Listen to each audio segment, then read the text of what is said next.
chấm một bên và ăn một bên.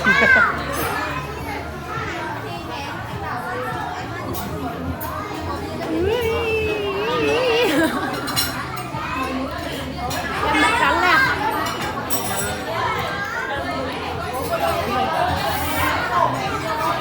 Có thể đang cái bố đi áo giấy bố.